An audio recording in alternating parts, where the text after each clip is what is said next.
do so on Tuesday morning. Free buses will be leaving at 5:30. You can call 646-302-8959, or you can go to facebook.com events 129901110483532, and you can call 877-626-4651 to get more information on that. But right now, we're going to take our second break, and then we'll be back with the Reverend Dr. Al Sharpton. So stay right here.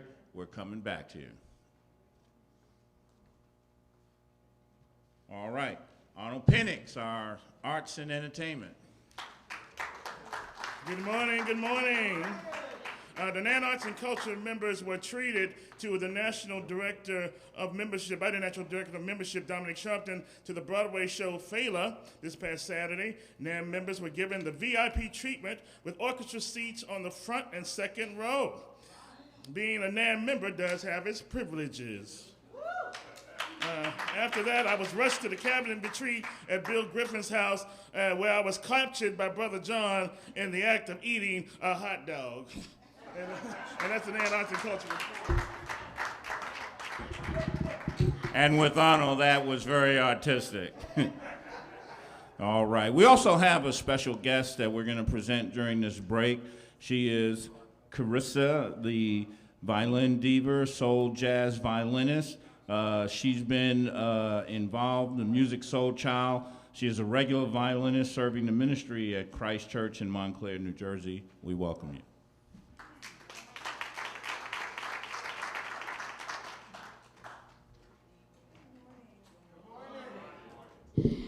In light of recent events, I just feel led to do this song this morning. It's an old song. I believe it answered everything. It just simply boils down to faith. And this song is I Want Jesus to Walk With Me.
And you can follow Carissa at violindiva.com, theviolindiva.com.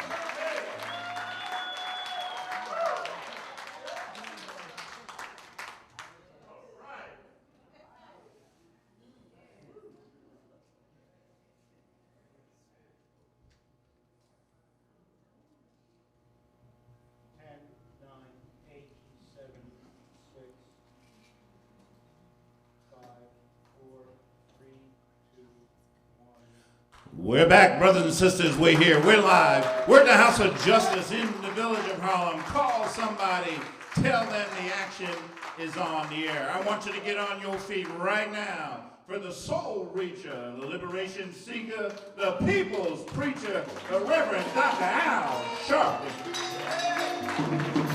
No justice. No peace. No justice. No peace. No justice. No peace. No justice. No peace. What do we want? Justice. What do we want? Justice. What do we want? Justice. When do we want it?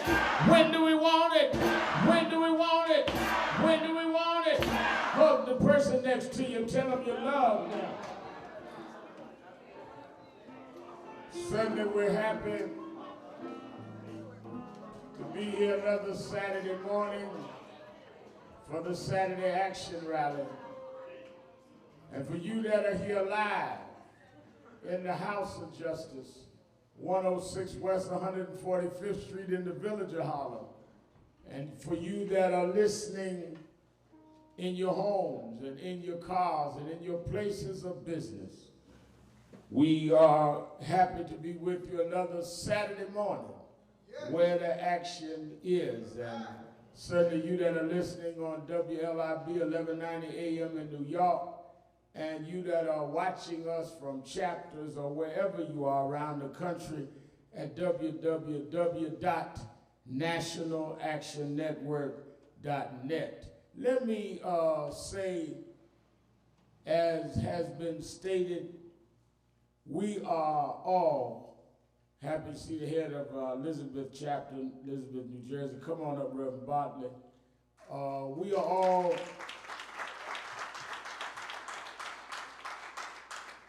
all sending our condolences to the families of those that were victimized in Aurora, Colorado. It is a senseless and frightening act to think that we have become so crazed that you can't even go to the movies. You know, folk need to really think about that. You now have to think about just going to the movies. You don't know who's sitting next to you. Man, a candidate for PhD, come out of San Diego, stable home, and just something tells him he's the Joker in Batman.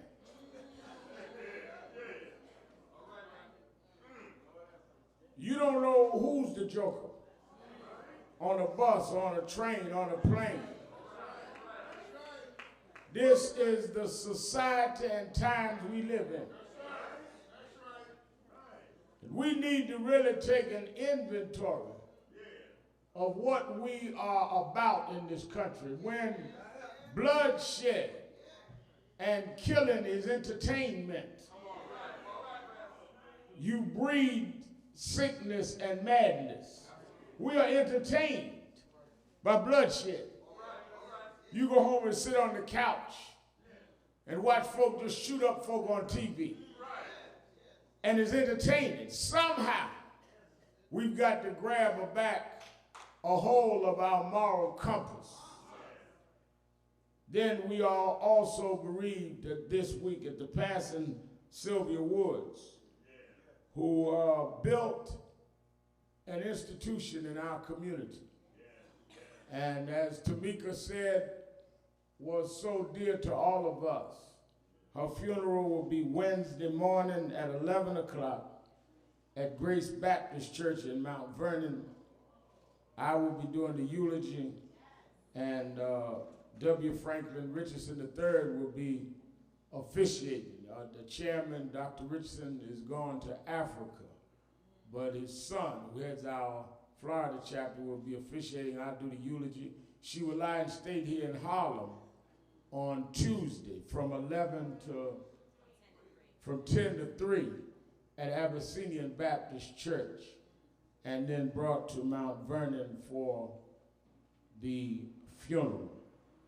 I also mourn very heavy-hearted today Veronica Ford, who owned and operated Veronica's Beauty on 8th Avenue. Well, I cut my hair. Betty Rivers does my hair, but Veronica owned it.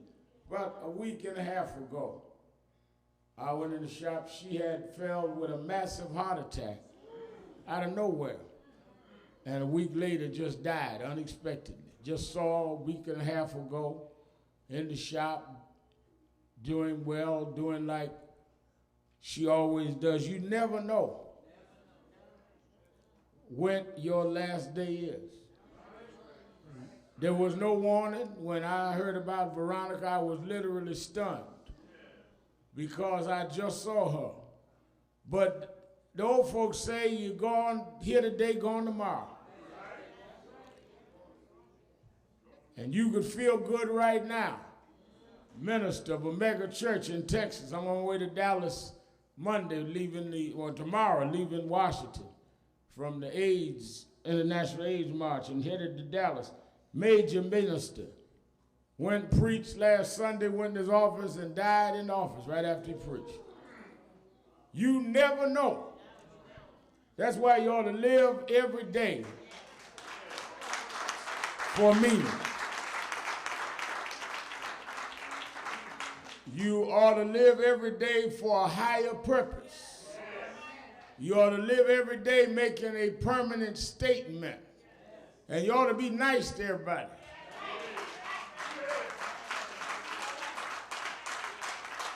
Person that you don't speak to may be your pallbearer. You may need them to help lift you out the church. But this morning, as we remember those families in Colorado, and as we remember the matriarch of our community, Sister Woods, Sister Sylvia Woods and Veronica and their families, I want our minister Tyrone Richardson to sing a song in memory of them. We didn't do the choir today because in dark hours like this, Tamika, people struggle for meaning. This nation stunned, just sitting at the TV, not knowing how to make sense out of it. But we're people that have had to make sense out of nonsense for a long time. We're people that have had to figure our way, stumble through darkness, looking for light that sometime wasn't there, but somehow we kept going anyhow.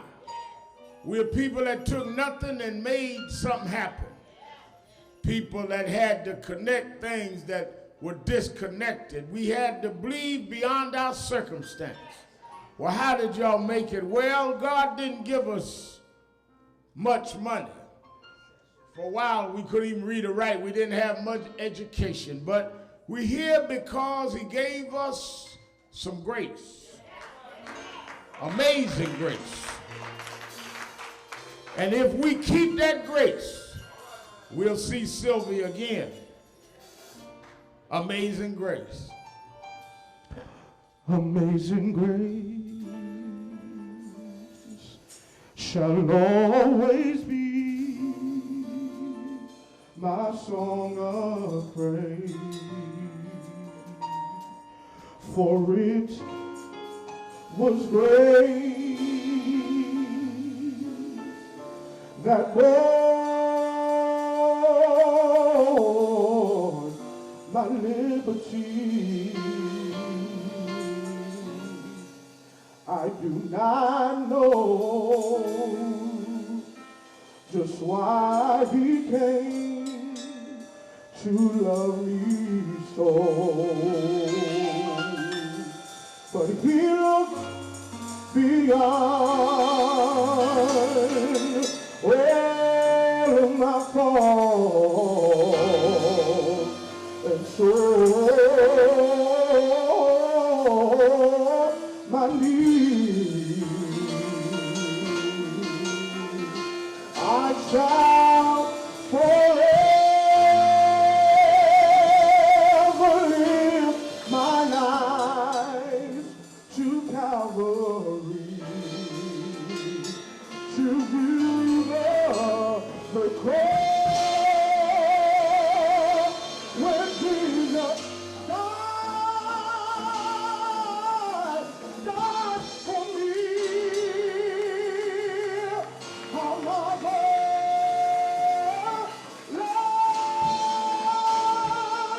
that grace that taught my fallen soul. He looked beyond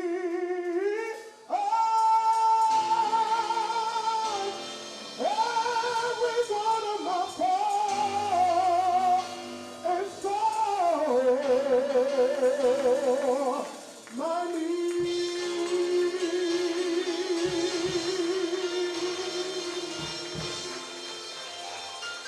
Minister Tyrone Richardson, give him a hand.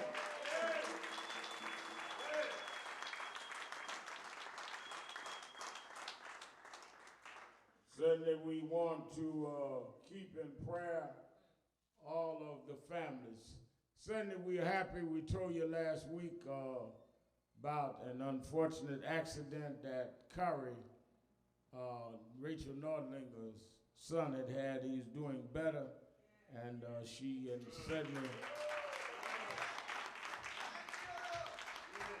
certainly he is appreciative to all of you for your prayers. He told me to thank you. His mama don't got no manners, so he wanted me to thank you. She didn't mention that, and did you know, because she was afraid I would say she got off script. And I want you to also keep in prayer Reverend Bishop Herbert Daughtry. Reverend Daughtry had major surgery, and he's fine. I went and visited him last Sunday. I won't give details, but he has been a rock in our community. I don't know anyone in the history of this city who has been more important to us for as long and as effective as Herbert Daughtry. And I stopped everything as others did to go see him. Y'all don't go because he has risen. Like he said, he's not where y'all think he is. And he said to let everyone know he will see them soon, but that he is fine and he will explain. But I want everyone to keep him and Sister Reverend Karen Daughtry and their family in prayer. We will always be in debt to the family of Reverend Bishop Herbert Daughtry, House of the Lord Church. Tomorrow morning, you that are listening in New York, WLIB, don't forget 9 o'clock. Tomorrow morning is Our Power with Al Sharpton on WBLS. Our sister station, I do an hour information radio national. It's nationally syndicated, but it's on in New York on BLS. And then as soon as I go off at 10 o'clock, I'm on BET Lift Every Voice with Farnsworth Bentley at 10 o'clock. So you get the radio and the TV tomorrow morning. Then you can go to church.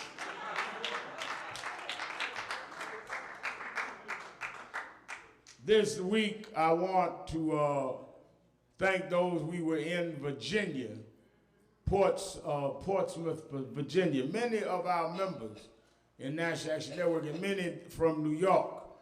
Everywhere I go, Atlanta and Virginia and Florida, Alabama, I meet folk that from New York and been to the rallies, and good to see them. I don't know if some of them went down and didn't have enough money to get home, or if they moved down there, but you see folk everywhere. And they supported the rally, or overflow crowd. You can go to our website. One of the things our website, nationalactionnetwork.net, is updated every day. And Tamika Mallory and the communication staff under Rachel Nordlinger and Nordlinger Media does updates sometime twice a day. You can always know what we're doing. Our tweets on the Facebook. Tweets is on our webpage. And we do Facebook, all of that. So the social networking for the young folk can follow us on Twitter and Facebook. The old folk can follow us in the newspaper.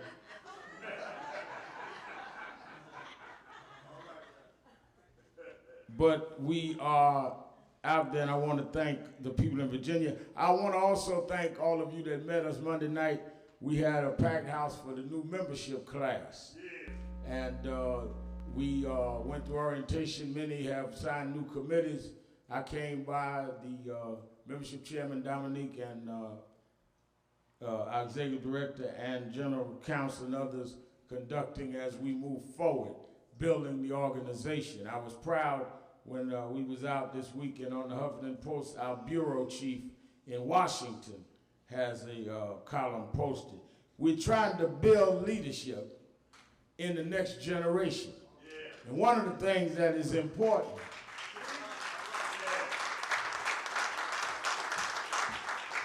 is that if you're going to have a movement, you can judge the worth of a movement and the longevity of a movement by how many in the next generation are involved.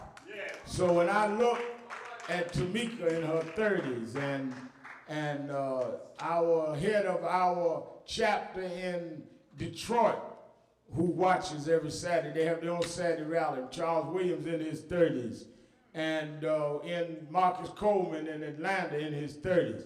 But then you have Janae Ingram in her 20s, here's the Washington Bureau, and Dominique in her 20s, and on and on. It means that the network will outlast me in my 50s.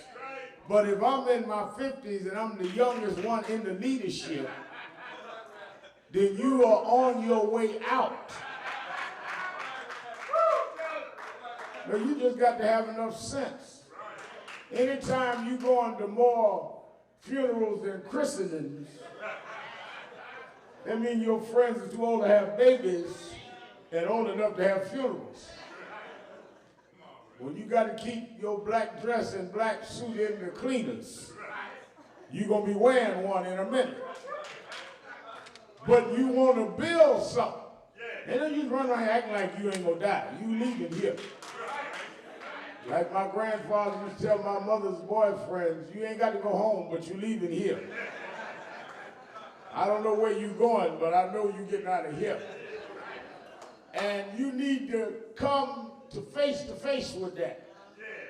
And then plan based on whenever you leave, that you leave something that will continue to work if you believed in the work. Now, if you didn't believe in the work, then it don't matter to you. But since I believe in what I'm doing, I don't want it to leave with me. And that's why we're investing in the next generation of man and the generation after that. From the ages that older than me. I was reading a guy writing, Y.T. Walker, who was our first chairman, and Joe Lowry and them is one generation, then the Reverend Andy Young and Jesse, then to my generation, and Michael Hardy is my generation, then to Tamika and them. You want to be able to go generation to generation. And that's how you have continuity. I was listening to Jeffrey Davis talking about how 9 years later, I remember I was in Africa when they killed James, his brother, Councilman Davis. And one of the great honors in my life is that Jeffrey and his mother called me in Africa and asked me to preach his funeral. And I flew home to preach James's funeral. Met them as young kids when we were marching for justice in Crown Heights. And watched James grow up, become a member of the city council, was on his way to run for mayor. A lot of folks didn't know that. But he came and met with me and told me he was going to run for mayor and got killed. But his brother, just like Aaron with Moses, picked up that mantle and has kept that foundation going.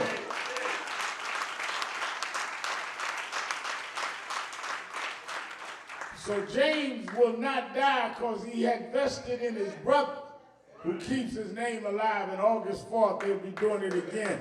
We cannot afford to keep building things that die with its founders. One of the things, Tamika's worked diligently with the Woods family on the homegoing and celebration of life for Sylvia. One of the things that was very moving to me yesterday, we had the press conference that Sylvia's also announcing her services. And they had 3 generations of Woods. All right. The grandchildren, the children, and the great-grandchildren announcing what was going to happen and announcing what they were going to do to move on. And I done been at Sylvia's with everybody. I grew up going to Sylvia's. When I was a teenager, James Brown brought me to Sylvia's. He was a counter then. Could barely get in there.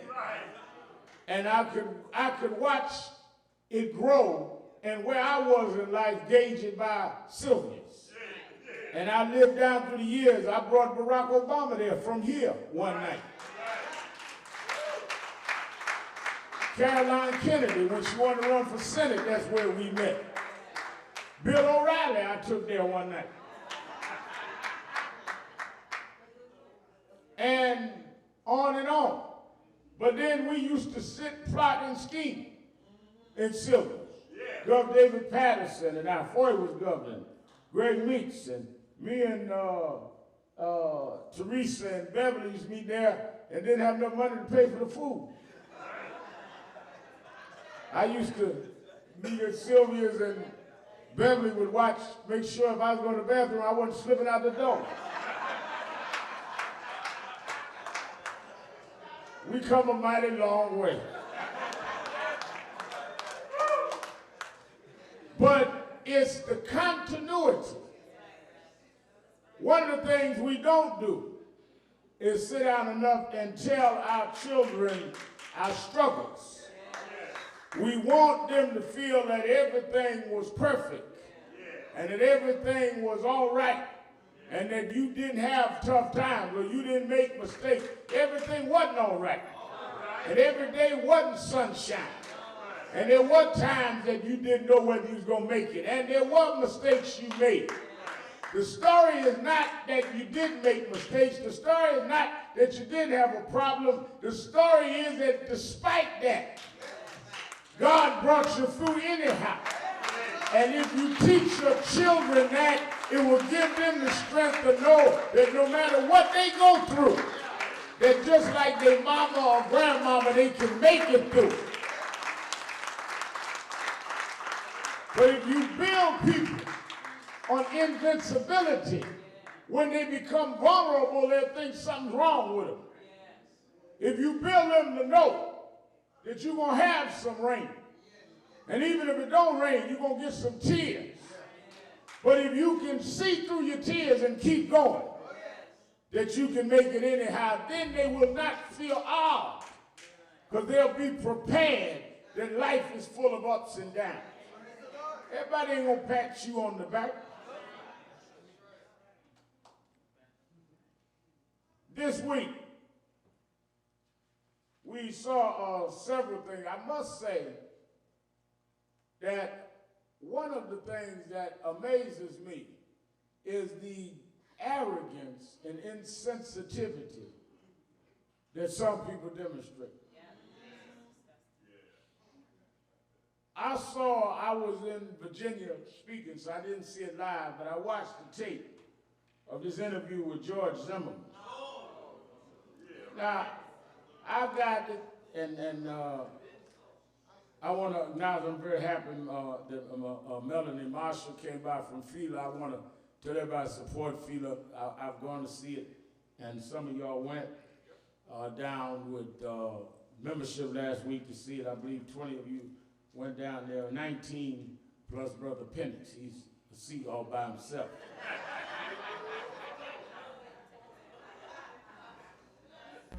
And we've got also Carissa, the violin diva. And we enjoyed her. We're going to hear some more from her.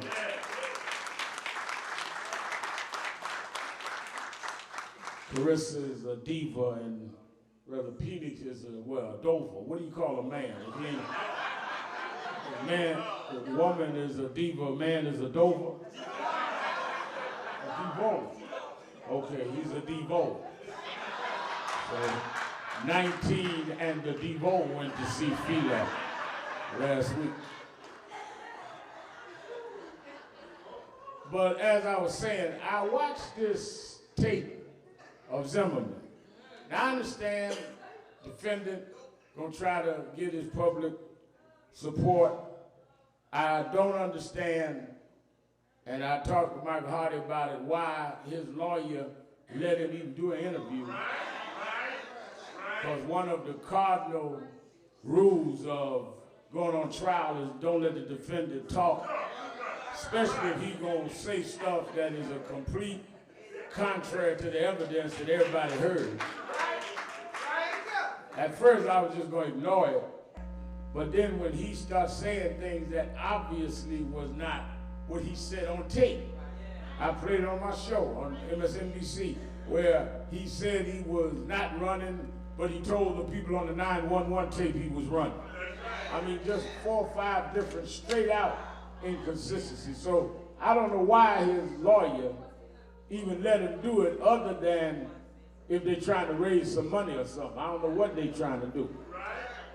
But to think that someone could sit on national television after having killed an unarmed, innocent man who had legal and reason to be where he was, even if I'm going to give you the benefit of the doubt that you didn't know that, you know it now. You know now his father was there living there. You know now he was unarmed, didn't have nothing but Skittles and iced tea. How can you now sit there and say, I have no regrets, and I do the same thing all over again, and it was God's plan?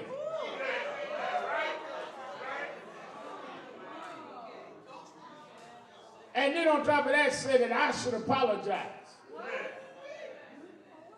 Now, this is a whole nother level of where we're going in this country, where we step over the innocent bodies of children. This is a 17-year-old child. And your politics have got you so perverted to where you feel like you have to defend doing something that no one can defend. Say it wasn't criminal if that's what you want to say. Say that you don't feel you had a choice. But to say you have no regrets. And nobody condemned that. Say it was God's plan. And no major right-wing Christian preacher say a word.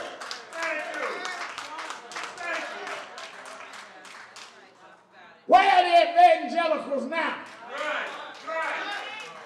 Where are those that scream and holler when a man sits right on Fox News and tells the world, I would do it again?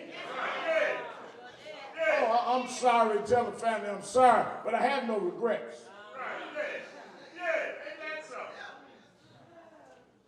Then Hannity gonna say, well, Al Sharpton and them rushed to judgment. Should they apologize? I didn't rush to judgment. The police rushed to judgment. When he killed this man, this young man, this boy, this child, and they brought him to the precinct and they rushed to judgment and declared him innocent and sent him home. That's where they rushed to judgment. I didn't go to Sanford to rush to judgment. I went to Sanford to stop the rush to judgment.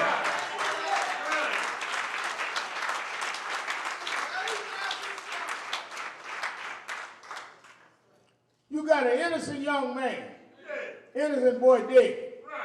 And y'all gonna have a meeting at the police station and decide it's all right. Now I'm gonna tell y'all something, because I know the right wing bloggers watch us online, let me give y'all a little secret.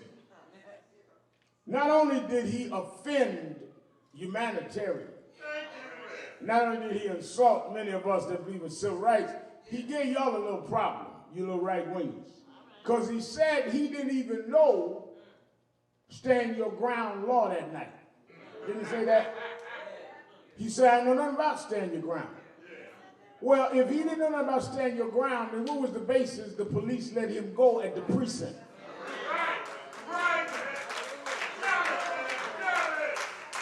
Y'all gonna have a little problem when we get down to the courthouse. Because if he didn't know stand your ground, then what did he say that made y'all release him at the police station? If he did not cite stand your ground, then why did y'all release him?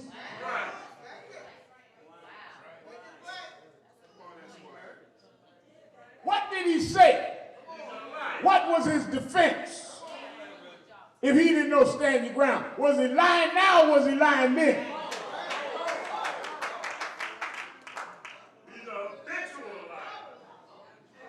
I keep telling y'all, a wise man told me a fish wouldn't be caught if he kept his mouth shut.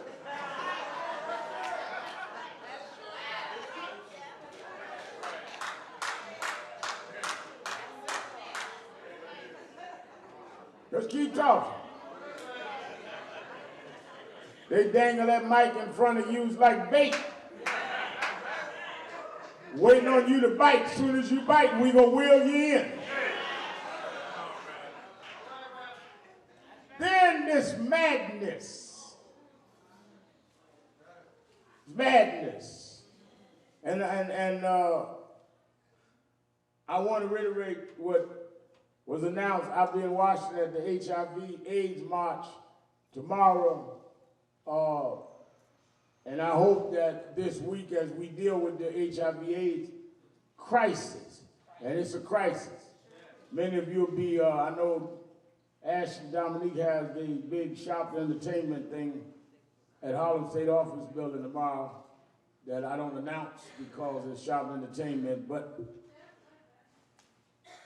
many of you, even there, they will be given a silent moment for Sylvia and the HIV/AIDS victims. But one of the things that really ought to be a wake-up call this morning is what happened in Colorado. I want y'all to understand there are several things that you're looking at here. You're looking first at this nation's obsession with gun violence. We measure our manhood and our womanhood with our ability to harm people. You become heroic if you are a killer rather than a healer. We raise our children to look up to who can destroy more rather than who could build more. Our cartoon characters, our video characters, our movie superstars are people that can shoot and kill and run through buildings and do all kind of destruction. And when you plant this madness in fragile minds, you're going to end up continuing to get mass killings. The real story is this is not the first time. How many killings do we have to see? Columbine, Virginia Tech, Tucson, Arizona. Those are the famous ones. 10,000 gun murders a year. How much do you have to see before we start saying the culture has to be questioned? See, when you build images, people are going to lock in the images. I was growing up, all of us wanted to be something. Some wanted to be Superman. Others wanted to be Batman. Well, this guy decided he wanted to be the Joker. Be careful what you project to fragile minds, because they will try to live out. Some of y'all are living out other folks' fantasies. Some of y'all sit right here today, have never discovered your own reality, so you live out another fantasy. Because when you're weak and not grounded in who you are, you let others assign you to some image of what they want you to be.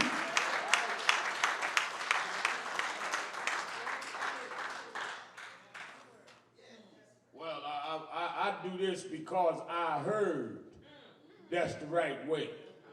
Somebody told me at a meeting, my so-and-so told me, never have you sat down and figured out who you are and what you are.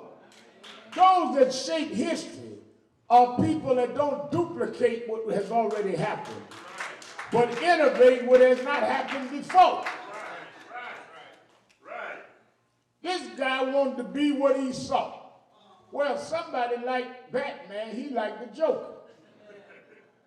And he went nuts. Now, I don't know all that they're going to find out, but I know if they found him with red hair, orange hair, talking about he was the Joker, I know that's part of the problem. Whatever else you'll find out, we can start right there. And I know that as long as we keep acting like killing is normal, and killing is heroic, then it's not only in Aurora, Colorado, it's in Southeast Queens, it's in Brownsville, Brooklyn, it's in East New York, it's in Crown Heights, it's in Harlem, where you run away from it rather than stopping to deal with it. You hear gunshots and you say, close the window, rather than saying, call somebody, we need to stop this in our neighborhood. You've adjusted to living in a hellhole.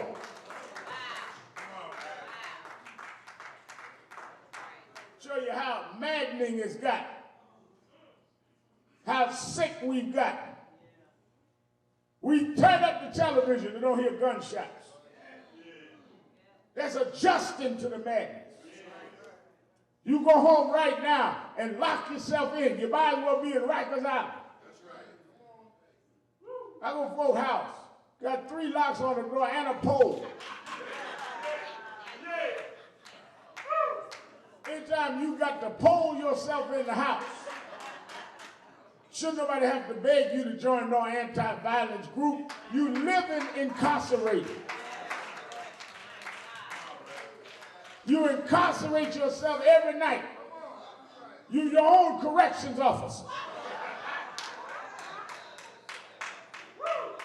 And then somebody got to beg you to come to a peace rally. You ought to be the first one at the rally.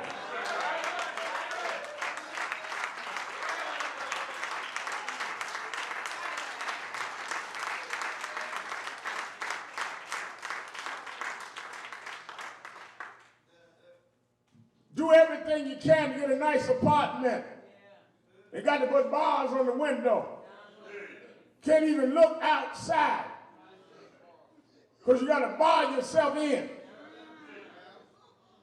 And we act like this is normal. This is not how we were brought into this world. This is not the nature of who we are. And we've got to get this culture of violence and decadence out of our community, no matter how much it takes.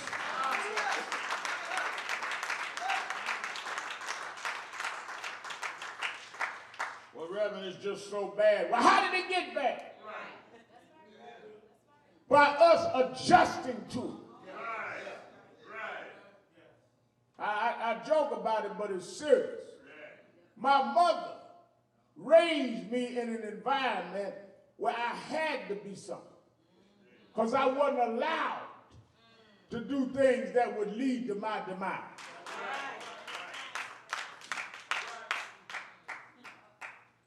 the genius that my mother had was she would not let us adjust.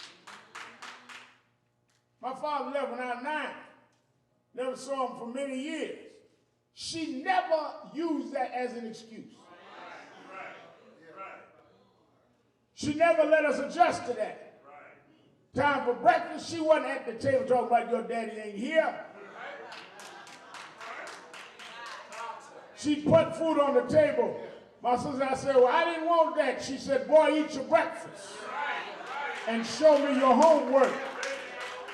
There wasn't no excuses. She couldn't pay the light bill, wasn't no light. She said, go up in the closet, get them candles, and take your homework out.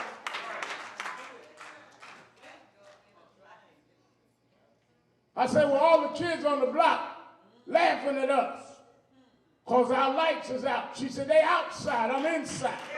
You got to live in here with me, do your homework. You are too busy making excuses rather than pushing your children to make it anyhow. We all know what you don't have. Question is, can you use what you got to get what you want? God ain't never asked you to use what you didn't have. God said, I'll take whatever you got and I'll add to it and make a way out of no way.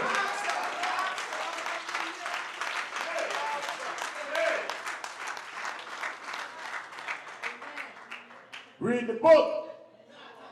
It's in the book. Jesus didn't bless who gave the most. He blessed the one that gave all they had. If you give all you had, God will take your little bit and take it and make much happen. But you've adjusted. You got the music of adjustment. Calling yourself names.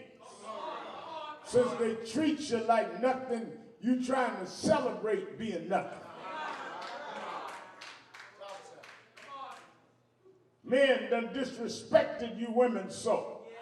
So now you think you're going to pay them back by calling yourself a hoe. Calling yourself a B. You're adjusting to mistreatment. You don't need to bring yourself down. You need to stand up. And say, I don't care how you treat me. I'm a queen anyhow.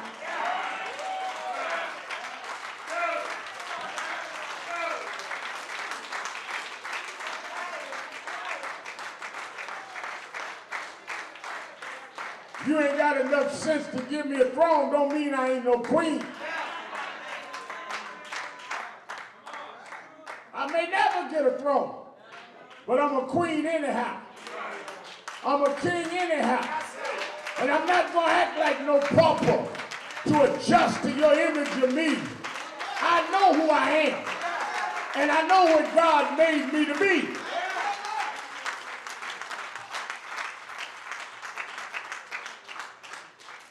Tamika had come up this idea of this summit that I addressed last week. And I know why a lot of leaders, Jeffrey, and a lot of the city officials keep saying to her and A.T. Mitchell and Erica Ford and them, well, we just don't know what to do. We know you don't. That's why y'all need to sit down and deal with people that can piece this thing together. Well, Reverend, do y'all have all the solutions? If we all sit down, we can come together with a solution. Well, why you think that? Well, go in the book, to the book of Ezekiel. Ezekiel saw something like this. Saw something like the conditions we in. Ezekiel saw a place like Colorado. Ezekiel saw a place like 50 people shot over 4th of July weekend. Some reporter asked Ezekiel, as he stood over the valley of dry bones, can these bones live? They're shooting each other. They're killing each other. They have babies they won't raise. The schools don't work. How can these bones live? First thing you got to do is realize they dead. How are they dead? They're disconnected. Once you disconnect a body, it can't live. So the first way that you got to get our community connected again, the only way we can bring life in a body is we must reconnect the body. Right there, we disconnected. Preachers and politicians and scholars and parents and teachers disconnected. We don't meet no more. We don't talk no more. We have no gathering. That's why you need a summit. What did Ezekiel do in the valley of dry bones? First thing he did was took the foot bone and connected it to the ankle bone to the leg bone to the knee bone to the thigh bone to the hip bone. Once he connected the body, then he said, then God could breathe life. God can't breathe life in a disconnected body.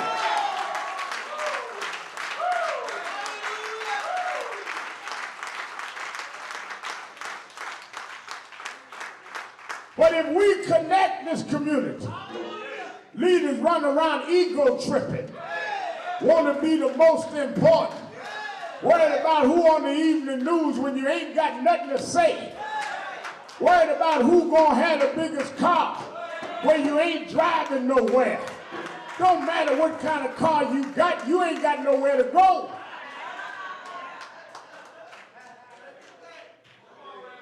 Just tripping.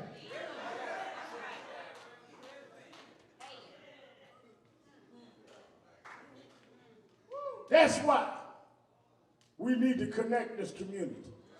I'm telling you that this violence, the blood is on all our hands.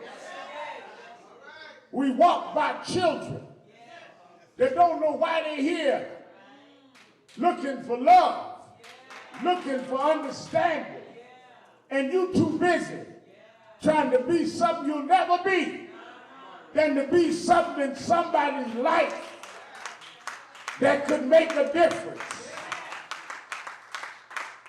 You want to be a star to some abandoned child. You want to be a hero to some fatherless child. You want to be somebody big with your name in lights, put your arm around somebody that's been abandoned, somebody that's been rejected. Love your neighbor like you love yourself.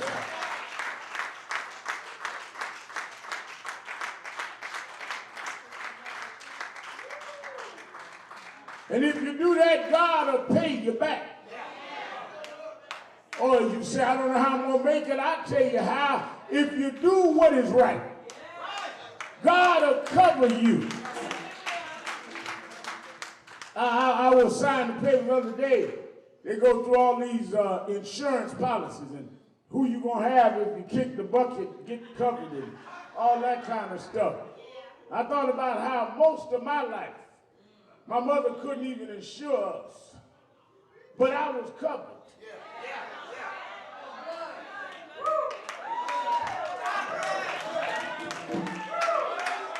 I mean, they got me now on whatever, Aetna or something, but long before Aetna, I was covered. 2,000 years ago, my insurance agent went up Mount Calvary, and the blood that Jesus shed for me way back on Calvary, the blood that gives me strength from day to day, the blood that'll make my enemies leave me alone, the blood that gives me joy in the midst of sorrow. I've been covered by the blood. No weapon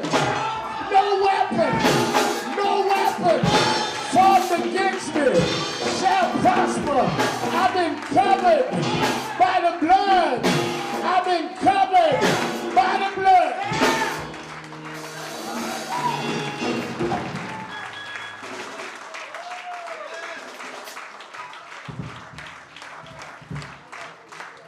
I want us to be committed.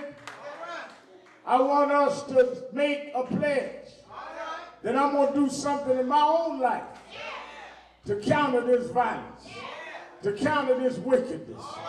Why? Because God gave me a chance. Every morning I get up, it's another chance to make a difference in the community, to make a difference in somebody's life, so that when it's all over, somebody could say, I fought a good fight. I kept the faith. I finished my course. And hand in your cross and pick up your crown. God will make a way for his children.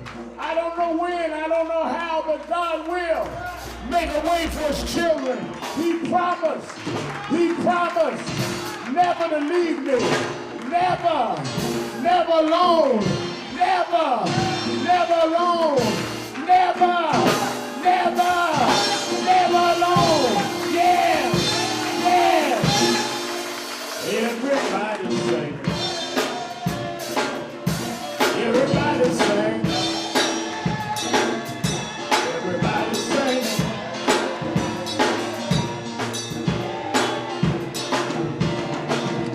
Everybody sing. Everybody sing. Everybody sing.